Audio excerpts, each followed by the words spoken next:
Scientific smart কোচিংয়ের এই নতুন ভিডিওতে আপনাদের স্বাগত জানাচ্ছি। আপনারা সকলেই জানেন যে সায়েন্টিফিক স্মার্ট কোচিং #ফার্মা #বাংলায় একের পর এক ডি-ফার্মা ফার্স্ট ইয়ারের কোয়েশ্চেন নিয়ে আলোচনা করা হচ্ছে সহজ ভাষায়, বাংলা ভাষায়। বাংলা মাতৃভাষায় তাদের পক্ষে ইংলিশে বুঝবার খুবই অসুবিধা আছে, তার সেই কারণে এই ছোট্ট প্রয়াস। এগুলো ইংলিশে ভালো করে বুঝে কনসেপ্টটা ক্লিয়ার করে নিয়ে বাংলায় ভালো করে বুঝে কনসেপ্ট ক্লিয়ার করে নিয়ে ইংলিশে পরীক্ষা দিতে পারবে, কারণ ডি-ফার্মাটা ইংলিশেই পরীক্ষা দিতে হয়। ডি-ফার্মা ফার্স্ট ইয়ার অ্যানুয়াল যেটা এক্সটার্নাল পরীক্ষা, তার জন্য এটাও একটা গুরুত্বপূর্ণ প্রশ্ন। Structure, that is anatomy and physiology of spleen. এটাকে বলতে গেলে আমি মোটামুটি 5টা পয়েন্টে ভাগ করেছি। 1 নম্বর হচ্ছে ক্যাপসুল। ক্যাপসুলটা দেখো আউটার কভারিং। এই স্প্লেনের ওপরে দেখো আউটার একটা কভারিং আছে। এই আউটার কভারিংটা বলছে ক্যাপসুল। আউটার কভারিং মানে ওপরের যে আচ্ছাদন, এটাই হচ্ছে ক্যাপসুল। এবার দেখো ক্যাপসুলে এটা আসলে কি, এটা এক ধরনের টিস্যু বা কলা, ফাইব্রো ইলাস্টিক টিস্যু। তাহলে এক ধরনের ফাইব্রো ইলাস্টিক টিস্যু, অর্থাৎ কিনা কমে বাড়ে। এবারে একটা টার্ম যে পয়েন্ট আছে ট্র্যাবিকুলি, ইনার সাইড অফ ক্যাপসুল। এই ক্যাপসুল যেটা দেখছো, এই ক্যাপসুল তার ভেতরের যেটা পার্ট আছে তাকে বলছে ট্র্যাবিকুলি। এই ট্র্যাবিকুলি,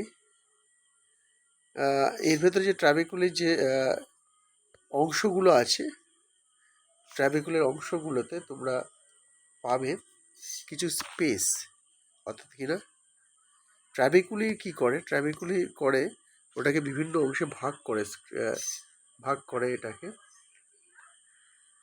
দেখো এই ট্র্যাবিকুলি দেখো বিভিন্ন অংশে ভাগ করছে, বিভিন্ন পার্টে, অর্থাৎ স্প্লেনের ভেতরের পার্টটাকে ভাগ করছে। এরপর আছে স্পেস। এই যে স্পেস, ট্র্যাবিকুলির বিভিন্ন অংশগুলো আছে, ট্র্যাবিকুলির মাঝখানের যে অংশগুলো দেখতে পাচ্ছ, ট্র্যাবিকুলির মাঝখানে অংশ, সেখানে স্পেস আছে। এই স্পেসে কি পাবে? এই স্পেসে পাবে এক ধরনের স্প্লেনিক পাল্প। এর পরের পয়েন্টে আছে স্প্লেনিক পাল্প কি আছে? লার্জ নাম্বার অফ লিম্পোসাইট যে শ্বেত রক্তকণিকার অংশ, সেই আর ডব্লিউবিসির লিম্পোসাইটের একটা বড় পরিমাণ লিম্পোসাইট এই স্প্লেনিক পাল্পের ভেতরে আছে, যেটা আবার ট্র্যাবিকুলির স্পেসের ভেতরে আছে। এরপরে যে পয়েন্টটা তোমাদের বলতে হবে, splenic artery and splenic when.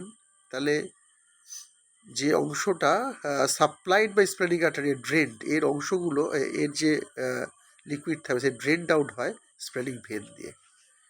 এবার দেখো অ্যানাটমি ফিজিওলজির একটা স্প্লেনের একটা ছোট্ট একটা ডায়াগ্রাম পাশে করা হয়, যেটা প্র্যাকটিস করে নেবে। এটার সঙ্গে যদি লিখতে পারো ভালো নাম্বার পাবে। তাহলে এটা গেল স্ট্রাকচার অফ স্প্লেন বা অ্যানাটমি অ্যান্ড ফিজিওলজি অফ স্প্লেন। একই সাথে প্রশ্ন পড়বে ফাংশন অফ স্প্লেন বা স্প্লেনের কাজ। স্প্লেনের কাজকে আমরা 6টা ভাগে ভাগ করে বোঝাবো। 1 নম্বর ফরমেশন অফ ব্লাড বা আরবিসি, মানে কি ব্লাডের বা আরবিসির তৈরি হওয়া, এটা স্প্লেনের একটা অন্যতম কাজ। এবং কখন হয়? ডিউরিং ফিটাল লাইফ, যখন মায়ের পেটে, মায়ের গর্ভে যখন বাচ্চা থাকে, তখনই এই ব্লাড বা আরবিসি তৈরি হয়। স্টোরেজ অফ ব্লাডটাকে স্টোর করতে পারে, অর্থাৎ কিনা ব্লাডকে একটা জায়গায় রাখতে পারে, নিজেদের ভেতরে রাখতে পারে। প্রধানত স্টোর এরিথ্রোসাইটকেই রাখে। 3 নম্বর যে ফাংশন বা কাজ, ডিস্ট্রাকশন অফ ডিস্ট্রাকশন মানে হচ্ছে নষ্ট করা, অফ ব্লাড ধ্বংস করা। আর যখন ব্লাডের ধ্বংস হয় তখন হয় বিলিরুবিন আর আয়রন, অর্থাৎ প্রডিউস বিলিরুবিন আর আয়রন আফটার ডিস্ট্রাকশন। পরের পয়েন্ট, ফর্মস লিম্পোসাইট। দেখো এরা শুধু আরবিসি তৈরি করে না, লিম্পোসাইটও তৈরি করে স্প্লেন। 5 নম্বর পয়েন্ট খুবই important, foreign particle trapped and destroyed. মানে কি ফরেন পার্টিকেল, বাইরে থেকে যা কিছু খাওয়া হয়, নিঃশ্বাসের মাধ্যমে ঢোকে, সেই রকম ব্যাকটেরিয়া, টক্সিন মানে বিষাক্ত পদার্থ, ব্যাকটেরিয়া, এগুলো স্প্লেনে ছাঁকনির মানে আটকে যায়, ট্র্যাপ করে। যেমন ইঁদুর ধরা ট্র্যাপ থাকে, ইঁদুর ধরার একটা আঠালো থাকে, সেখানে আটকে যায়, যেতে পারে না। স্প্লেনের ভেতরেও ওই টক্সিন, অর্থাৎ বিষাক্ত পদার্থ, ব্যাকটেরিয়া, এগুলো আটকে যায়। নম্বর পয়েন্টটা খুব ইম্পর্টেন্ট, প্রডিউস অ্যান্টিবডি, অর্থাৎ অ্যান্টিবডি জানো দেহের প্রতিরোধ ক্ষমতা বাড়ায়, সেই অ্যান্টিবডিকেও তৈরি করে কে? স্প্লেন। তাহলে খুবই গুরুত্বপূর্ণ অংশ। তাহলে আজ আমরা জানলাম স্প্লেনের ফাংশন আর স্প্লেনের অ্যানাটমি ফিজিওলজি।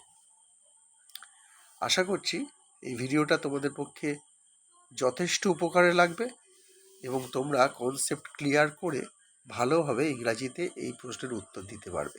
আজ এই পর্যন্ত থাক, যথেষ্ট পরিমাণে লাইক শেয়ারের আশা রাখছি। পরবর্তী ভিডিওটা আবার দেখা হবে।